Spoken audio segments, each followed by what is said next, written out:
Hey guys, it's Matt. I want to talk to you about a real live deal that we just got under contract and point out some different ways on how to structure deals. In fact, this kind of fell in our lap in terms of the way that I'm looking at it and how I'm going to explain it to you today.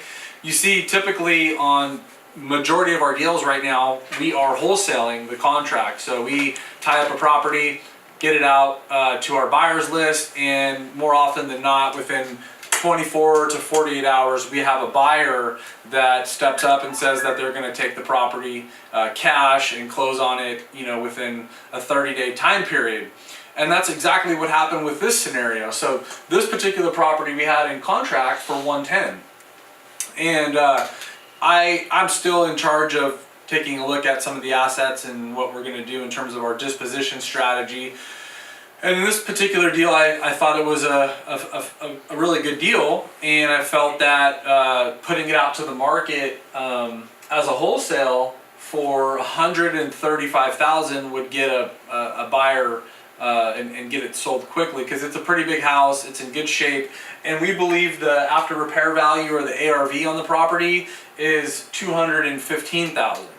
So our contract price $110,000.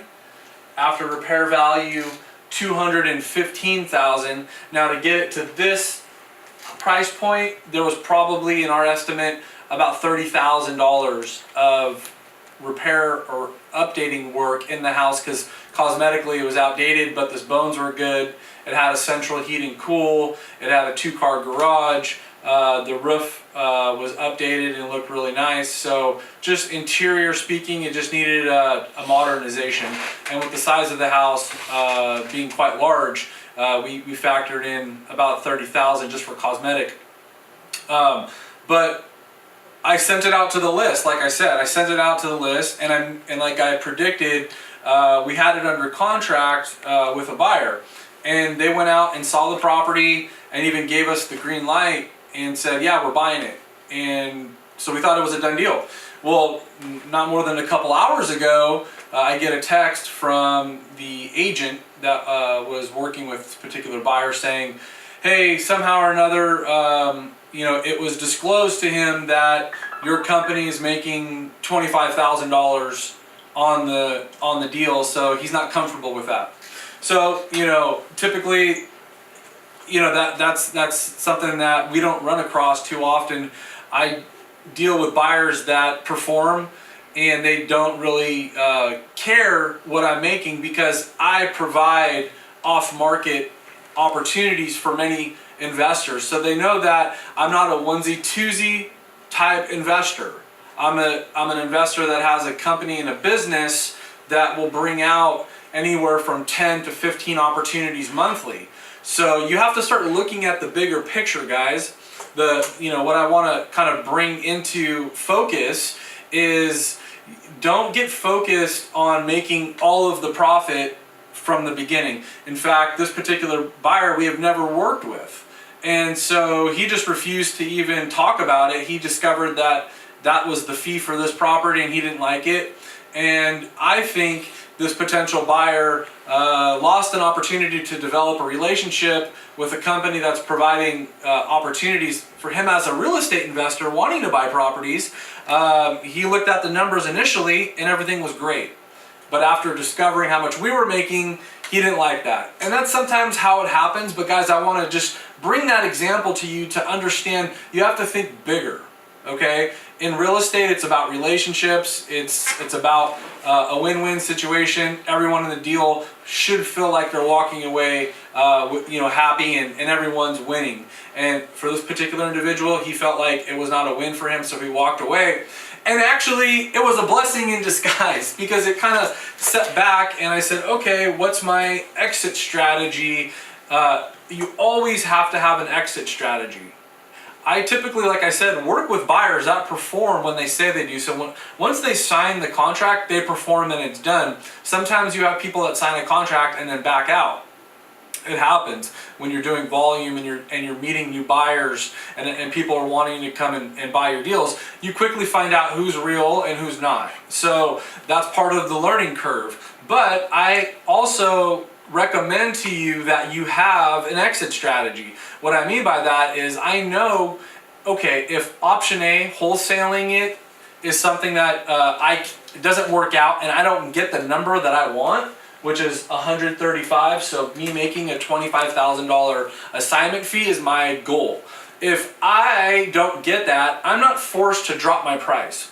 That's where many wholesalers that are starting and don't understand how to work the deal as an investor and not just a wholesaler. And these are skills that I teach in my blueprint, and I want you guys to start understanding how to look like a deal architect and not someone just focused on an assignment fee, because you're leaving a lot of money on the table. So what I'm looking at in terms of, hey, this particular buyer passed, it gave me an opportunity to look at it a second time, a little bit more in depth, and what I discovered was, hey, I'm gonna look at some other options here. So, 25 grand sounds like a really nice assignment fee, and it is, but what about a second option I have? And, I understand most people get into wholesaling without a lot of money and credit and connections, and that's understandable. And I always tell people, go out and make your first 10 deals wholesales. Don't even think about fixing and flipping. Don't think about buying a rental. Don't think about doing anything but wholesaling.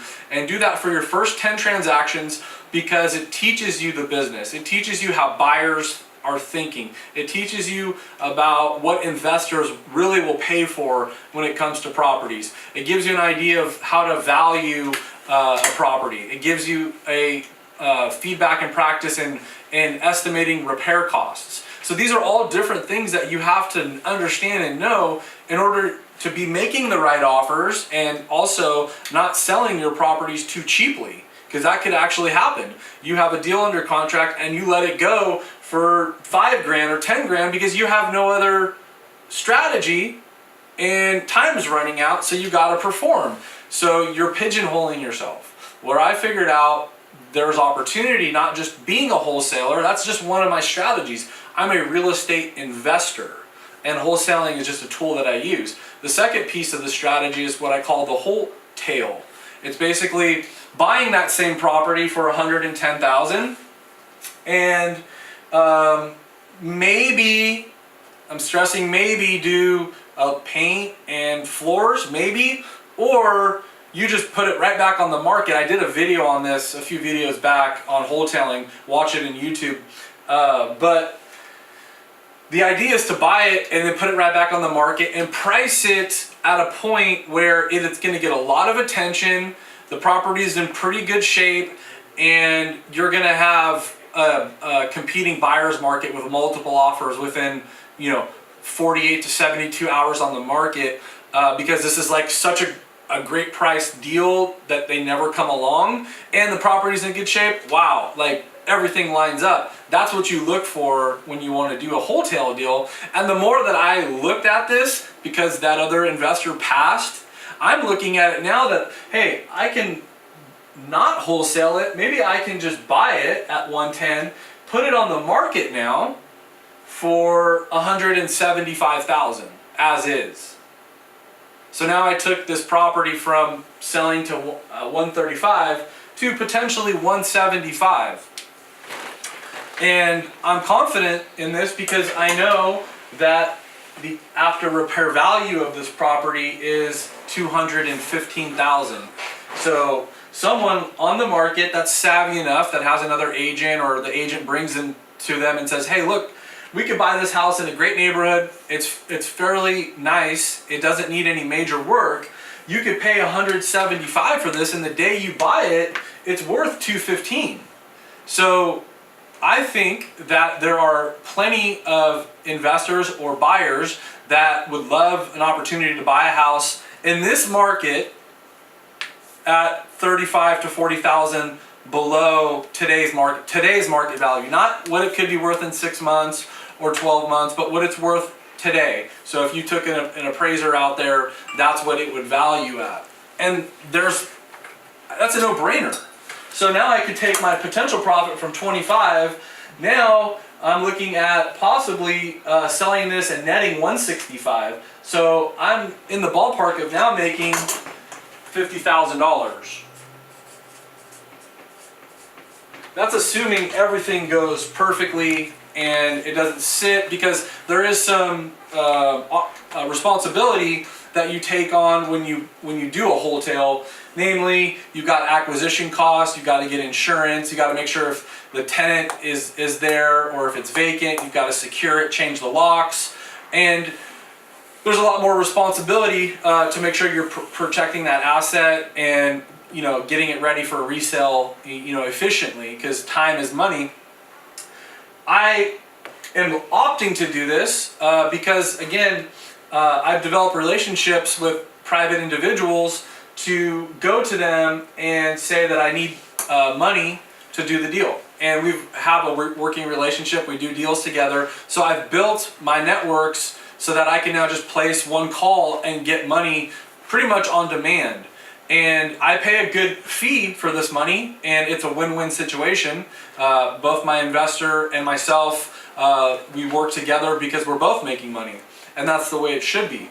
So, I'm going to teach you guys a little trick for paying attention this far. But a mistake that a lot of investors do is they don't borrow enough money. You see, most investors, when they're getting ready to flip a house, they don't have much confidence, and so therefore their only belief in terms of borrowing money is at very high interest rates with exorbitant amount of points and putting a down payment.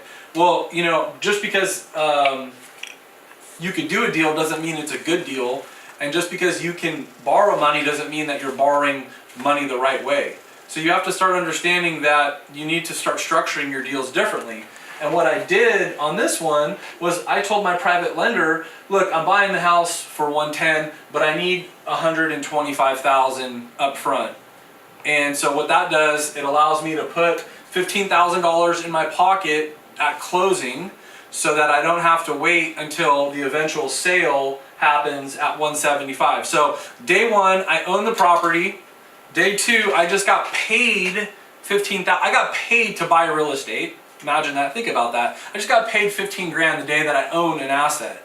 And now I potentially have another $35,000 or $40,000 of profit that could come to me after the resale. So I'm hitting it twice in the same transaction. And I'm borrowing that money tax-free. And so you see how there's so many compounding things in real estate. I'll take it a step further and I'll finish up. The third step would be the third method of getting paid. Again, you're getting paid up front when you buy the house by getting $15,000 at closing. You could get paid to also cash flow on the house. So if you rented that house for $1,300, I don't want to get into the numbers, but around $135,000 or $140,000 loan amount, you're going to be around $1,000 a month in mortgage and taxes and insurance. And if I rent the house, which I know I can rent it for $1,300, I have a $300 positive cash flow each month. So I've shown you 3 different ways that you could get paid on a property. You can wholesale it, you could fix and flip it, or you could do it this way, where you get paid 3 times in one transaction. The minute you buy it, because you're getting money above the loan amount that you need to purchase it, you're getting rents, and you're making a cash flow in between, and then when you finally sell it, you get a chunk of equity paid out on the 3rd time. So that's 3 different ways to get paid on one single house. Guys, there's many ways that you can become super wealthy through real estate. There's many ways that you can build incredible income for yourself within a matter of 6 to 12 months by using these strategies and understanding and educating yourself on how to do this. I teach these strategies to individuals like yourself. Go to my course. It's phenominvestor.com.